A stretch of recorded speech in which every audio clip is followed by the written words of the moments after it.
Hello everyone, welcome to my channel Devi Hari Vlogs. Please subscribe my channel and press the bell icon for more videos. ఈ వీడియోలో 2025 సంవత్సరంలో వైకుంఠ ఏకాదశి ఎప్పుడు వచ్చింది, వైకుంఠ ఏకాదశి మహత్యం, అలాగే ఈ వ్రతాన్ని ఎలా ఆచరించాలో పూర్తిగా వివరించబోతున్నా. ముందుగా వైకుంఠ ఏకాదశి ఎప్పుడు వచ్చిందో తెలుసుకుందాం. వైష్ణవాలయాలన్నీ భక్తులతో కిటకిటలాడే సమయం ధనుర్మాసం.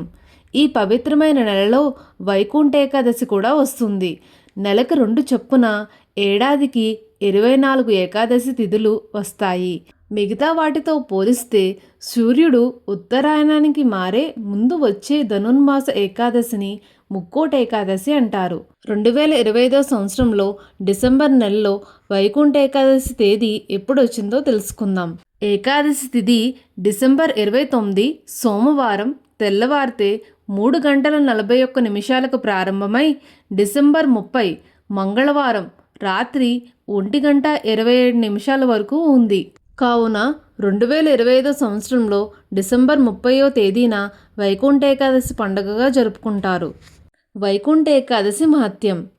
పరమాత్మకు ప్రియమైన మార్గశిర మాసంలో వచ్చే శుక్లపక్ష ఏకాదశిని వైకుంఠ ఏకాదశి అని పిలుస్తారు. ఈ శుభదినాన శ్రీ మహావిష్ణువు ప్రతి వైష్ణవాలయంలో ఉత్తర ద్వారం నుంచి ప్రకటితమవుతాడు. ఈరోజు ముక్కోటి దేవతలు కూడా శ్రీమన్నారాయణ్ణి దివ్య సుందర రూప దర్శన భాగ్యాన్ని పొందుతారు. అందుకే ఈ ఏకాదశి పర్వదినాన్ని ముక్కోటి ఏకాదశిగా కూడా వ్యవహరిస్తారు. పూర్వం మురా అనే అసురుడు దేవలోకంపై విజయాన్ని సాధించి అహంకరించసాగాడు. అప్పుడు దేవతలు శ్రీ మహావిష్ణువుని ఆశ్రయించారు. ఆయన మురాసురుని రాజధాని చంద్రావతి చేరుకుని యుద్ధం చేశాడు. విష్ణువు మురాసురుడిపై దండెత్తి మొదట రాక్షస సైన్యాన్ని సంహరించాడు. కానీ మురాసురుడు మాత్రం తప్పించుకుని వెళ్ళి సాగర్ గర్భంలో దాక్కున్నాడు. మురాసుని బయటకు రప్పించే ఉపాయాన్ని విష్ణువు ఆలోచించాడు. అలసటలో సమీపాన ఉన్న బదరికా ఆశ్రమంలోని హైమావతి గుహలో విశ్రమించాడు. అదే అదునుగా మురాసురుడు శ్రీహరిని సంహరించబోయాడు. అప్పుడు విష్ణువులోని మాయాశక్తి అనేక బాహువులు ఆయుధాలతో స్త్రీ రూపం అంటే మహాలక్ష్మి దుర్గ రూపంలో ఆవిర్భవించి ఆ అసురుడిని సంహరించింది. జగన్నాథుడు మేల్కొని సంతోషించాడు. ఆ దివ్యశక్తి ఆవిర్భవించిన మార్గశిర మాసంలో శుక్ల ఏకాదశిని విశేష తిథిగా ప్రకటించాడు. దానికి ఏకాదశి అనే నామమిచ్చి ఆ రోజు ఆమెను ఆరాధించిన వారు వైకుంఠ ప్రాప్తిని పొందుతారని ఆశీర్వదించాడు. ఆ శుభదినం వైకుంఠ ఏకాదశిగా జగత్ ప్రసిద్ధమవుతుందని ప్రకటించాడు. ఏకాదశి వ్రతం ఎలా ఆచరించాలో తెలుసుకుందాం.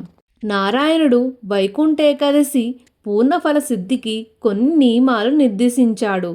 ఏకాదశి వ్రత దీక్షలో భాగంగా మార్గశిర ఏకాదశి ముందు రోజైన దశమి నాడు ఏకభుక్త నియమం పాటించి ఏకాదశి రోజున జపధ్యాన స్తోత్రాలతో తన్ను పూజిస్తూ ఉపవాస దీక్షలతో ఉండాలని పేర్కొన్నాడు. ఇక ద్వాదశి గడియలు ముగిసేలోగా బ్రాహ్మణులకు దాన దక్షిణ భోజన తాంబూలాదులను సమర్పించి వ్రతకర్త ఆహారం సేవించాలని వివరించాడు. ఈ ఏకాదశి వ్రతంలో 7 నియమాలున్నాయి. 1. దశమి నాడు రాత్రి నిరాహారులై ఉండాలి. 2. ఏకాదశి రోజు మొత్తం ఉపవాసం ఉండాలి. 3. అబద్ధం ఆడకూడదు. 4. స్త్రీ సాంగత్యం పనికిరాదు. 5. చెడ్డ పనులు దుష్ట ఆలోచనలు చేయకూడదు. 6. ముక్కోటి రాత్రంతా జాగరణ చెయ్యాలి. 7. అన్నదానం చెయ్యాలి. ఈ వ్రతం ఆచరించిన వారు స్వర్గలోకానికి వెళ్తారట. పూర్వం పర్వతి మహర్షి సూచన మేరకు వైకానసుడనే రాజు వైకుంఠ ఏకాదశి వ్రతాన్ని ఆచరించడం వలన నరక బాధలను అనుభవించే అతని పితృదేవతలు విముక్తులై స్వర్గలోకానికి వెళ్ళారట. ఈ వైకుంఠ ఏకాదశి వ్రతాచరణ వల్ల మిగిలిన 23 ఏకాదశుల ఫలం కూడా లభిస్తుందని విష్ణు పురాణం స్పష్టం చేసింది. ఈ ముక్కోటి ఏకాదశిని మోక్షదా ఏకాదశి, స్వర్గదా ఏకాదశిని కూడా పిలుస్తారు. ఇదేనండి వైకుంఠ ఏకాదశి మహత్యం. ఈ వీడియో మీకు నచ్చితే మీ ఫ్రెండ్స్ అండ్ మీ ఫ్యామిలీ మెంబర్స్కి షేర్ చేయండి. Thanks for watching and please subscribe to Devi Hari vlogs.